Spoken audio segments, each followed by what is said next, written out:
Good morning, everyone.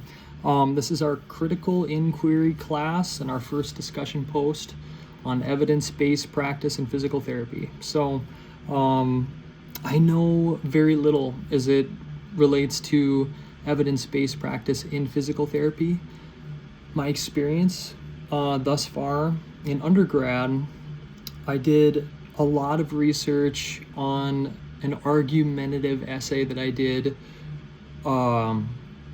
on walking is the most effective introductory form of exercise. And I specifically did a lot of research on adherence to a long-term exercise program and different frequencies of walking per day, what would produce the most benefits, be most effective for the body. And so I've done a fair amount of research like on Google Scholar with that.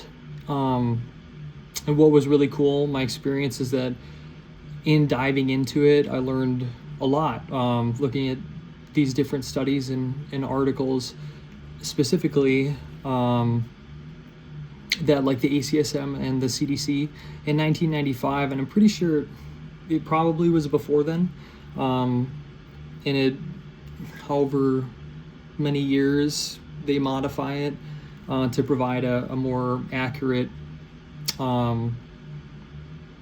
suggestion for Americans for exercise, daily exercise. And the one that I read, though, the first one that I had read was 1995, and it said that they suggested 30 minutes of moderate intensity exercise per day, 5 days a week. And their primary example of a moderate intensity exercise was walking at a brisk pace, so like 3 to 4 miles an hour.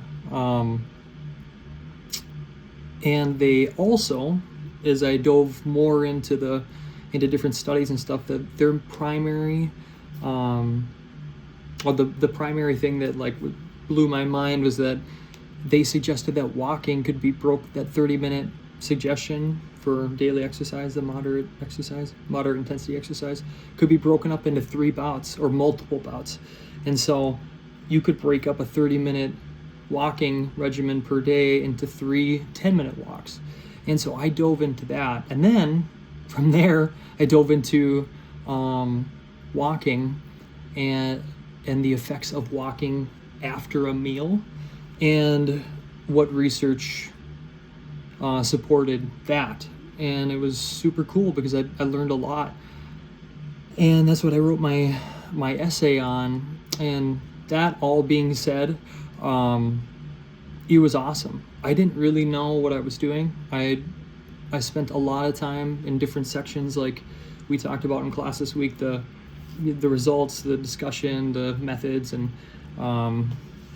like all these different sections of a research article.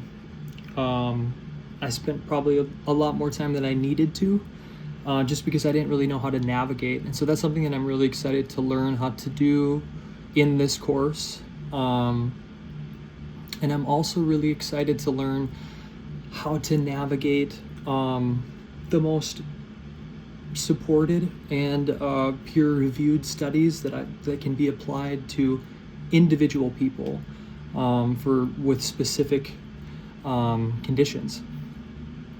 It's one thing to like write an argumentative essay on walking and it being like the most effective introductory form of exercise, but then to apply that to someone based on all the characteristics that surround that person, that I have no idea how to do, and I'm really excited to learn how to do it.